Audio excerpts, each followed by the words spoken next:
Hey guys, I just wanted to give a long-term review of my Shimano RC5 Road Shoes.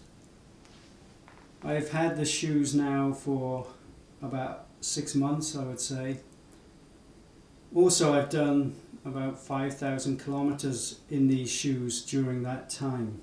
So they've definitely been ridden a lot in that short time. And so I wanted to make this review so if anybody was looking at these shoes, that it would help make their mind up on whether to buy the shoes or not. What can I say about them apart from them being a great shoe for the price? They're definitely a good shoe for the price. Some things that I like about the shoes and some things I don't. But I think when you take into consideration the price, which was about $130 I believe when I bought these, then really you're getting a lot for the money, I think, when you compare it with other road shoes.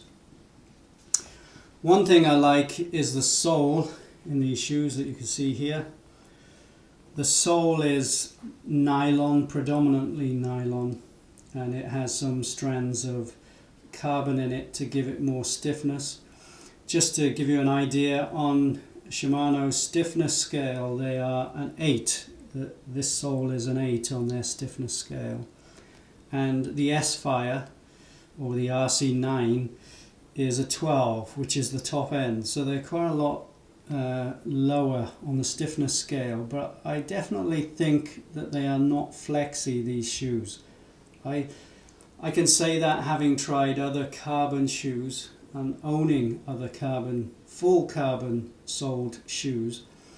So I do feel that I have freeness to say that because I've experienced others.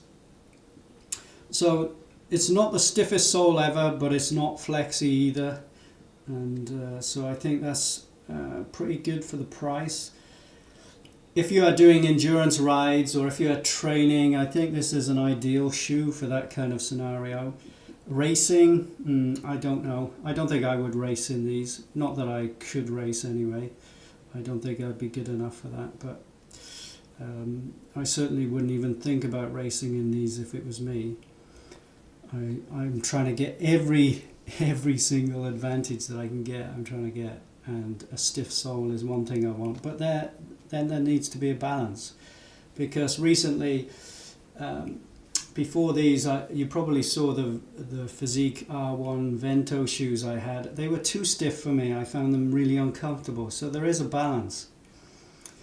Something else I like about these shoes is the adjustability in the cleats. You know, these move up and down, and you got 8 or 10 mil of movement on those, plus the movement of the cleat as well when you move the cleat up and down. So there's a lot of adjustability with these shoes. Also, something that some might think is very minor and not important is the actual markings on the shoe. They are not painted on. They're actually like molded. They're raised, and you can probably hear this. So it's a small thing, but wow, it's so helpful in setting your cleats in the position that you want without them slipping everywhere as you're trying to tighten up the cleat bolts. So that's definitely a thumbs up from me. Ventilation, amazing. I found these really well ventilated shoes. There's only one underneath here, but it does a really good job of ventilating your foot, and also a lot of ventilation on the upper as well, as you can see here. A lot of ventilation all around here. So they're pretty good, I think, for venting or ventilating your feet. Some things that I don't like about these shoes, this here, the tongue or whatever it's supposed to be, it's supposed to wrap around you like a sock, which it does. But this here, I don't know if you can see in there, there's a bit of it's stuck to an elastic.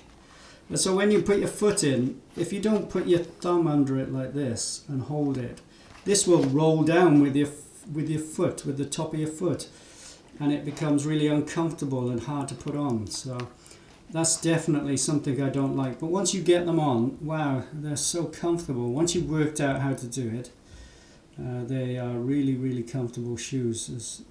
That's all I can say about it. So that's one thing I don't like. The Velcro strap, a waste of time in my opinion.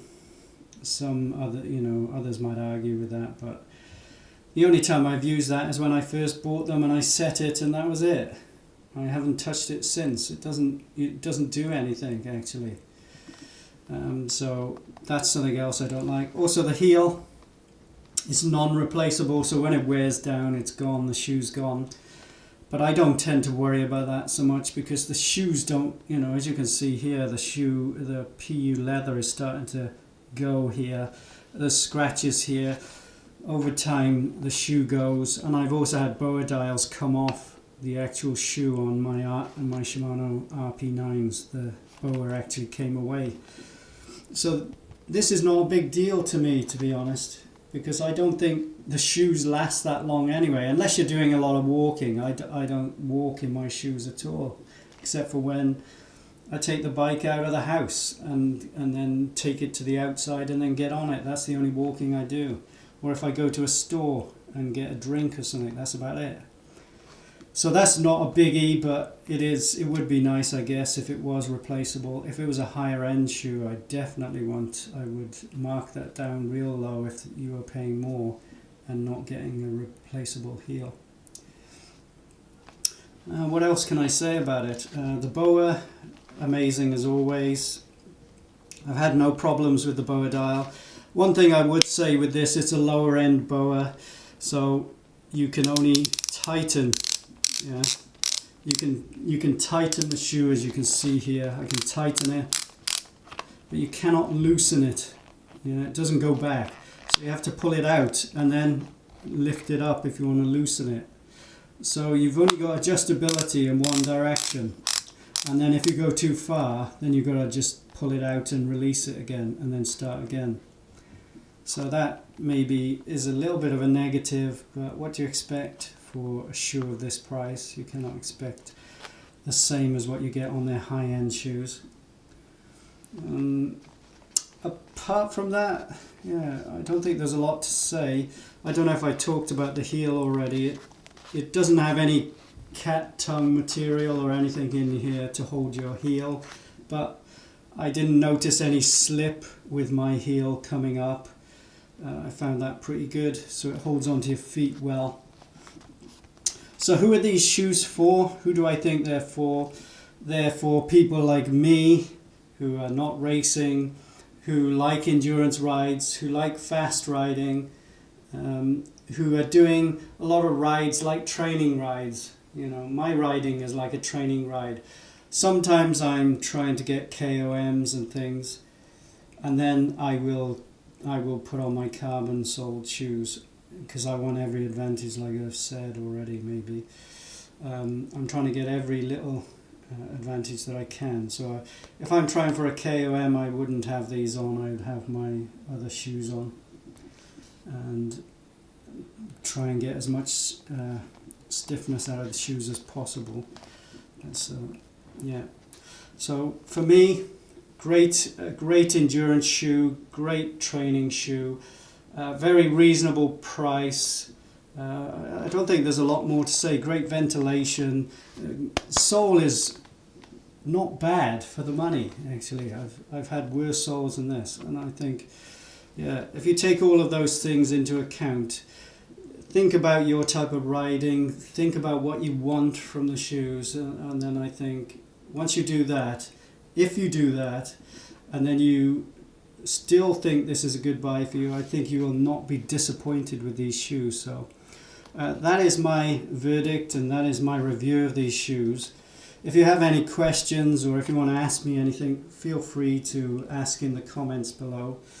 And as always, guys, in this time that we're living in, stay safe on the roads, but also with COVID as well, and I will talk to you again.